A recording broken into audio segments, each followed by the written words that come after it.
আজকের রেসিপিটা একটু অন্যরকম, সেটা হচ্ছে মাটন গোল। যার জন্য কি কি লাগছে দেখে নাও। প্রথমেই হাঁড়িতে আমরা দিলাম সর্ষের তেল, তার মধ্যে আস্তে আস্তে কেটে রাখা পেঁয়াজ, গোলমরিচ, শুকনো লঙ্কা, তেজপাতা ও পরে কাঁচা লঙ্কা গোটা অ্যাড করলাম। তারপর সবকিছু ভালোভাবে মিশিয়ে রেখে দিলাম।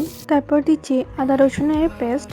তারপর সবকিছু সুন্দরভাবে কষিয়ে নিচ্ছি যতক্ষণ না তেল ছাড়তে শুরু করে। তারপর অল্প পরিমাণ জল দিয়ে মশলাটা আবার কষিয়ে নিচ্ছি। মাংসটা দিয়ে ভালোভাবে কষিয়ে নিয়ে ঢাকা দিয়ে রাখবো কিছুক্ষণ। এবার ঢাকা খুললেই দেখতে পাবে কতটা মাংস থেকে জল ছেড়েছে। তারপর আমরা অ্যাড করছি বিরিয়ানি মশলা, যেটা ভালোভাবে মশলাটার সাথে কষিয়ে নিচ্ছি। তারপর ভালোভাবে মশলাটা মিশিয়ে আবার ঢাকা দিয়ে রেখে দেব যতক্ষণ না মাংসটা সম্পূর্ণ সিদ্ধ হয়ে যাচ্ছে। তো মাটনের এই রেসিপিটা আজকে আমি খাবো পোলাও দিয়ে। আর এখানে তোমরা দেখতেই পাচ্ছ মাটনটা কতটা সফট হয়েছে। কিন্তু যাওয়ার আগে তোমরা সবাই আমার ভিডিও দেখছো কিন্তু কেউ সাবস্ক্রাইব করছো না, প্লিজ আমার চ্যানেলটাকে একটু সাবস্ক্রাইব করে দিও। তো আজকের মতো আসি, টাটা।